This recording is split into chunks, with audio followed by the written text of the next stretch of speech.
Hello, this is Steve Mills here, and welcome to the Results Mastery Podcast. It's great to be back and sharing with you some more tried, tested, and proven ways to grow your business. I'd like to thank you for your time in being here. This particular episode, I think, is going to be roughly around about sort of 15-20 minutes. But what I pledge to you is to do my best to make sure that that 20 minutes is very well spent and will be of great value to you and your business. Today, we're going to talk about, I'm just looking over here because I've got it written down, I want to get the title right, why most small business owners are busy but still broke. That's a little bit of a controversial subject, isn't it? You know, why are small business owners really busy? I hear people all the time saying, well, I'll tell you what I'll do, Steve. I'm really busy at the moment, so I'll get back to you in 3 months' time, or in a month's time, or in 3 weeks, or whatever it is. And the truth is, in 3 weeks' time, they're still just as busy, and they've still not got enough money to pay me a small amount of it in order to help them to grow their business. That is the plain truth. And it's a little bit of a chicken and egg, isn't it? You know, if you need somebody, if you think about, really how to grow your business, ultimately, sorry, I'm just going to bring my microphone a little bit closer in case it's a little bit echoey.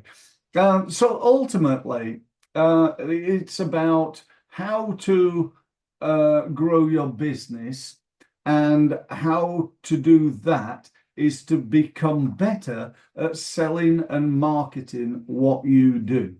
That's the whole ball of wax, and people tend not to focus on that enough.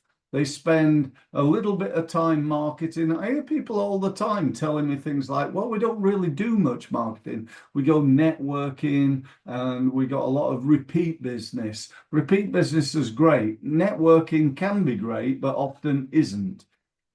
So why is it then? Why is it that business owners are successful from a point of view of they're really busy, but unsuccessful when you look at their bank account? Why is that? Well, clearly there are many reasons, but ultimately there's only two of them. They all come down to two things. One, their costs are too high. Two, their sales are not high enough. That's it.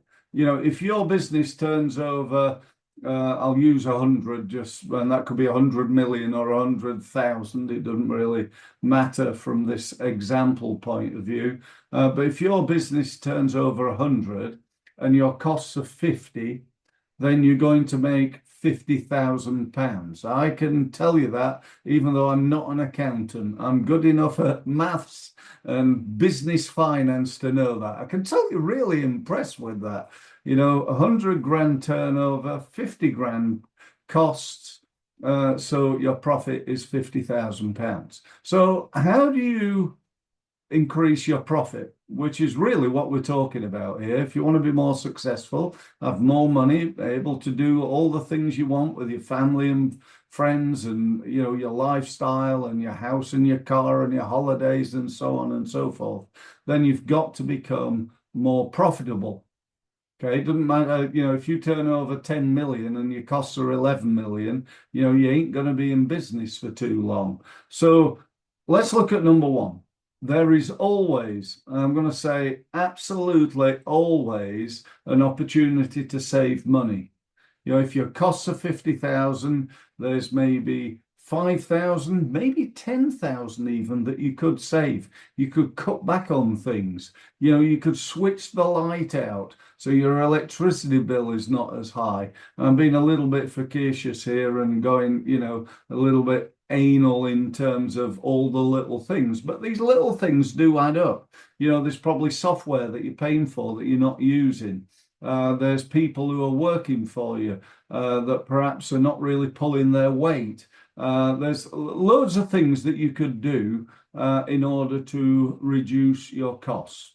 However, here's the problem. There's only so much, isn't there? Even if you didn't spend anything, spent zero money, your profit would still be limited to 100 grand. And you can't do that. But let's say you manage to improve things by £10,000. You reduce your costs from 50 grand to 40 grand.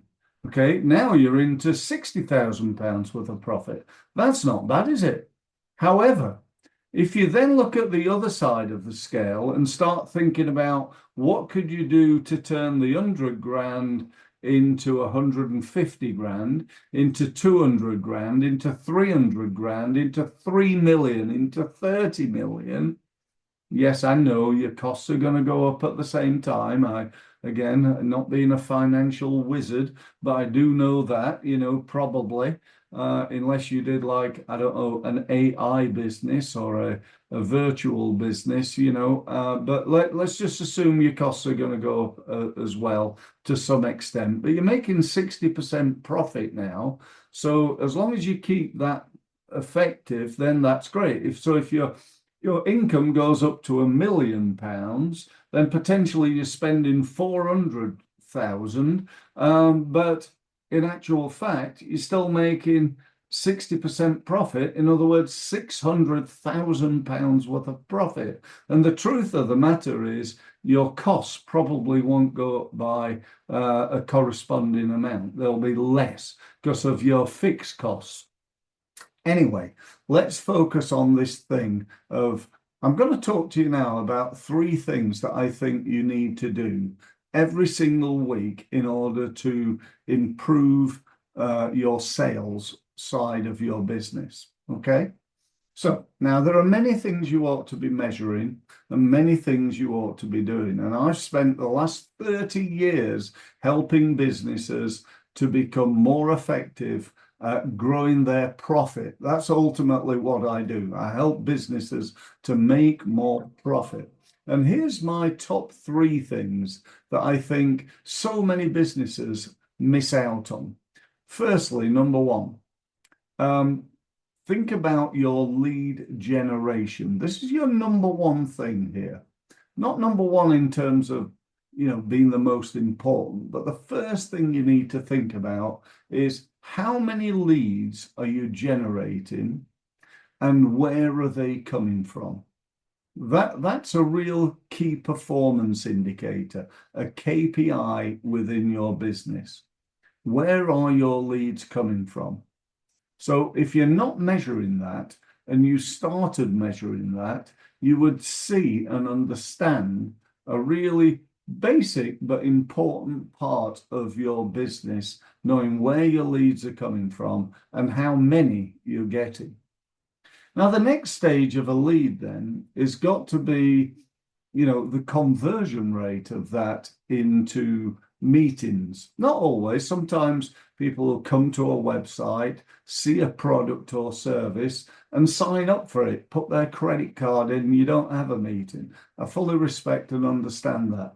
But for a lot of businesses, certainly the type of businesses that I tend to work with, which are accountants and lawyers and consultants, advisors, coaches, training companies, and businesses like that, people who I sort of loosely call in the helping industry, those types of businesses, then the next step along that sort of sales pipeline is a meeting.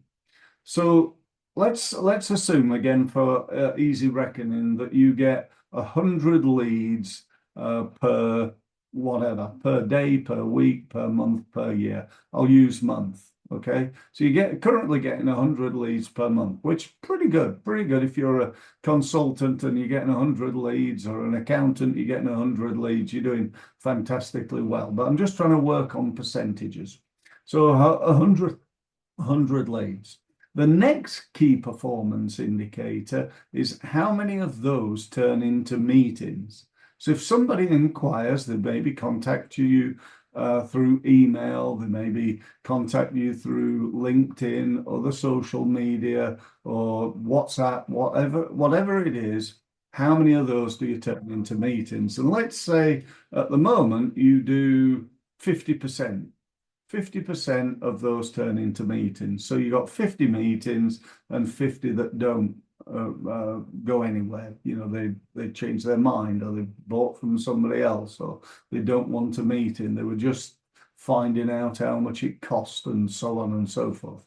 So if that's the case, then the real question is, what should you be doing to improve the conversion rate of your lead into meeting? Because 50% of them, half of them, are not converting. And if you're doing, for example, Google advertising, where you're paying per lead, that's a lot of money, isn't it? That's half your budget. You're spending perhaps hundreds or thousands of pounds per day, week, or month. Then you want to make sure you maximize that. So let's say again that we could improve that. How would you go about that? You've got these leads. Well, one of the biggest mistakes that I see is lack of or poor lead follow-up. That's what you do with the leads. What's your sales system? If you're looking at how you deal with that lead, and you think, how could we do this better? Then the first step is to know, well, what are you doing? And the chances are, if you're like most of the businesses that I speak to, this is where you start waffling a little bit. You go, well, I don't really know. You know, a lead comes in, and Fred over in sales, he'll make a couple of calls, see if he can get hold of them, and if he doesn't, he might pass them through to me, and if I get time, I'll follow them up. But if Fred's on holiday or busy, he sometimes they're not followed up for a few days or weeks, and we don't get the sale. Well, for me, it needs to be better than that. I don't want to go into exactly what you need to do in order to improve it, but I'm sure you can have a think about that. Write down what you're doing and then work out how you can improve it. Now, if you can't do that and you don't want to do that, then get hold of me and I'll come and help you and talk to you about how you can improve your sales system, your lead conversion system. So that's really important, isn't it? So you need to know, again, another key performance indicator here, how many sales calls you're making. How much time do you spend talking to customers and prospects in your business? Next one, the third and final key, is your meeting conversion rate. Okay, you've got these 50 meetings at the moment. So how many sales does that equal? Is that 25, 50% conversion rate? Is it 20%?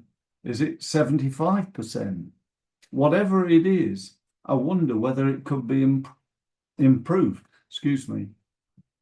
Could it be improved in some way? Let's just, again, look at the numbers. Let's say that you've got the 100 leads coming in, 50%, 50 of them turn into meetings, and of those, 50% of those turn into sales. So you got 25 new sales. Let's say that you could get a further 5 sales by having a better sales system, by having a better meeting procedure and follow-up and proposal and so on and so forth. You could increase that from 25 to 30%.